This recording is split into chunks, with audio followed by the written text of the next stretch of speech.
Hey, I'm calling this exercise the desk shoulder blade slide. So what we're going to be doing here is getting our shoulder blades moving using the desk as a prop. This is a great one you can throw into your work day. This is really helpful for people who are having neck pain during work, people who feel like their head is just getting too heavy to hold up throughout the day, people who have a permanent knot like back there in their back, especially when they're typing on a computer.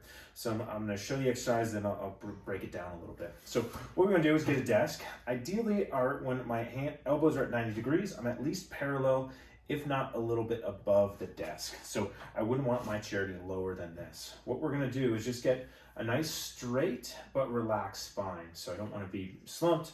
Also don't want to be overextended here. Shoulders are going to start relaxed. I'm going to go thumbs up. From here, I'm going to be sliding back and forth. Okay, so I'm going to start with my arms slightly out. I'm going to start coming back, squeezing my shoulders back. I'm trying to draw and drive my elbows down to the floor behind me. Of course, never going to get it there. My elbows can't move that far, but by thinking about getting my elbows down to the ground, I'm broadening and opening my chest and sternum, squeezing my shoulders down and back away from my ears. I then want to go the other way, so I'm going to come forward.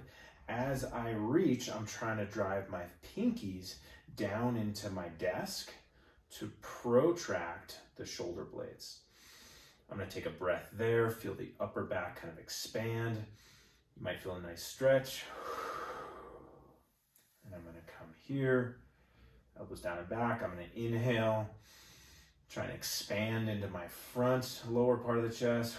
Exhale, I'm going to reach down through there. So I'm protracting without shrugging. Exhale.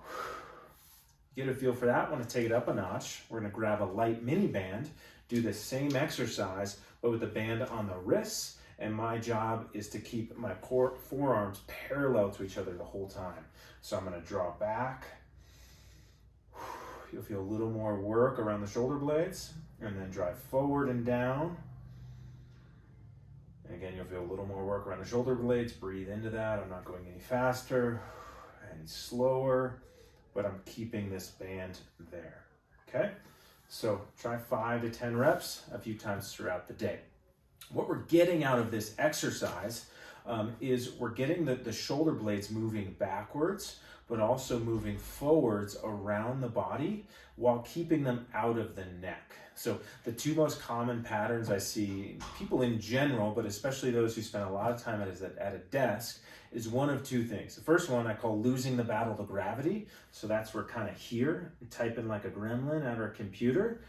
We get this kind of pain at the neck, the shoulders, they're dropping forward, but also up towards the neck, and I get kind of stuck in this posture. The second pattern I see is the opposite, where people are like, oh, I shouldn't be like this. Let me get like this.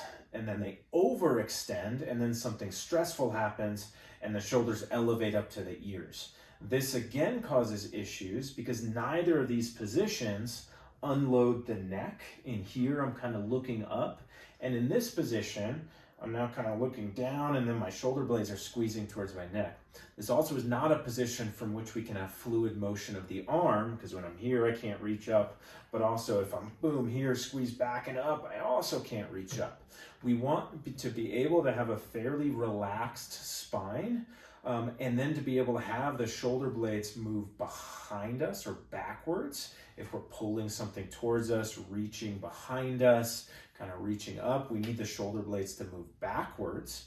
We also need the shoulder blades to move forwards. If I'm reaching forward, reaching across the body, reaching up, the shoulder blades have to move. I can't squeeze my shoulder blade back and then access anything in front of me. So I need that shoulder blade to move forward, but without, boom, here. So I don't want to do that. I'm trying to keep this stack and drive forward into some protraction.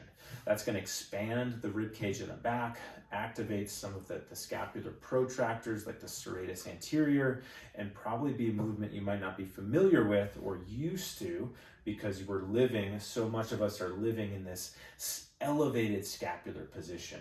We're now moving forward and backwards, but in the context of this elevation, neither of which are going to feel good. So throughout this exercise, I don't want you to feel too much work up here by the neck. I want to feel it around behind in the shoulder blades, maybe somewhere back here. Okay, so this is a nice movement drill to help improve scapular mechanics, but probably going to improve how your neck feels during the work day sitting at a computer, and improving how your shoulder functions when you step up away from the